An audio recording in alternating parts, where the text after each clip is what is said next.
रखना। और जिस मीरा ने कृष्ण से संबंध जोड़ा उस मीरा का देहांत नहीं हुआ। कहीं शास्त्र में लिखा है कि मीरा मरी नहीं मरी।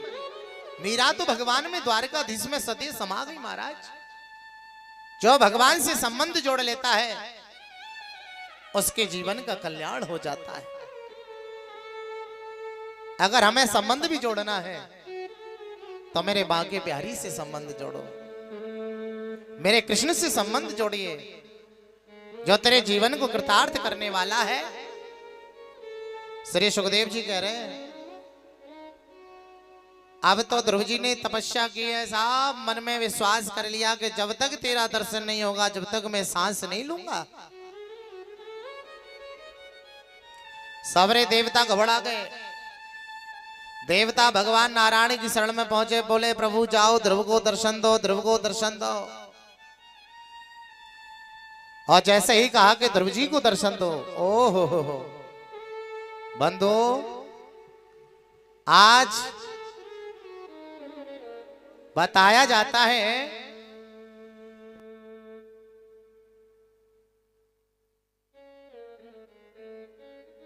बोलिए कृष्ण भगवान के।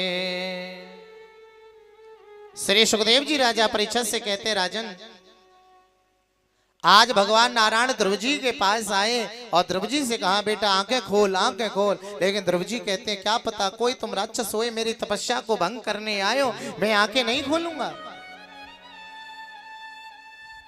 जब ध्रुव जी ने आंखें नहीं खोली तो भगवान नारायण के पास में एक शंख है, वो शंख ध्रुव जी के कपोलों पे रखा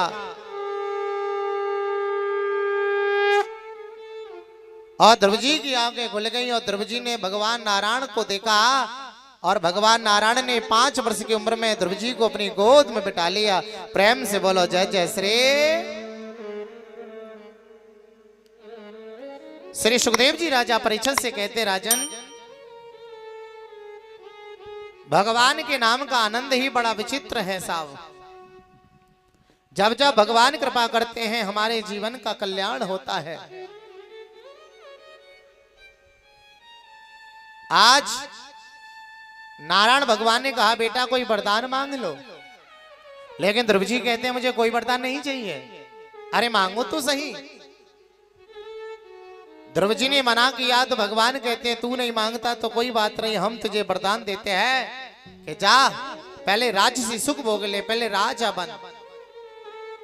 ध्रुव जी ने कहा प्रभु मुझे राजा नहीं बनना, लेकिन नारायण भगवान कहते मैं संसार को दिखाना चाहता हूं। जो मेरा भक्त होता है पहले मैं उससे सब कुछ छीन लेता हूं और बाद में सर्वस्व दे देता हूं साहब।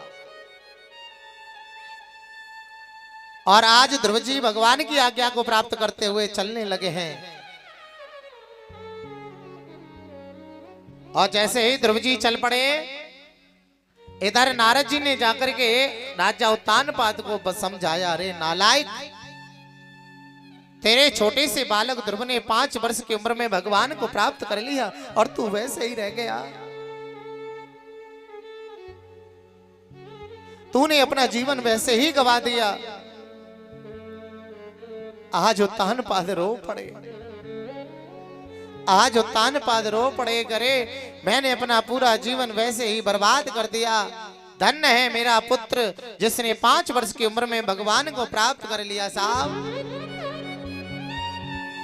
बेटा बेटी वो धन्य होता है जो अपने माता पिता का नाम रोशन करता है, जो भगवत प्राप्ति का जरिया ढूंढ लेता है। और एक बात कहें 84 लाख योनियों में केवल मनुष्य का शरीर ही ऐसा है जो अपनी मुक्ति करने का एक साधन है। प्यारे के साधन धाम मोक्ष कर द्वारा, ये साधन एक मोक्ष का साधन है। और फिर भी इस मनुष्य तन में तूने कभी कृष्ण का नाम नहीं लिया, भगवान को कभी जपा नहीं, भगवान को कभी याद नहीं किया, तो प्राणी मनुष्य जीते जी मरा है। मनुष्य तन पाकर के हमें भगवत प्राप्ति को प्राप्त करना है।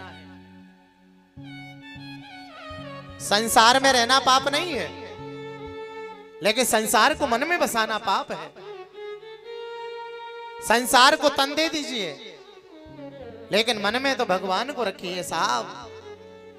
जो प्राणी मन से परमात्मा की आराधना करता है, भजन साधना करता है, भगवान उसी का हो जाता है। प्रेम से बोलो जय जय श्री। और आज नारद जी ने समझाया है उत्तानपाद को, जा तेरा पुत्र आ रहा है, अपने पुत्र का स्वागत कर है। और आज उत्तानपाद चले अपने पुत्र का स्वागत करने के लिए हाथी घोड़ों को लेकर के। और आज हाथी पे बिठाया है किसको? ध्रुव जी को। और जैसे ही ध्रुव जी को हाथी पे बिठाया, पूरे नगर की यात्रा कराई, पूरे नगर की यात्रा कराई महाराज।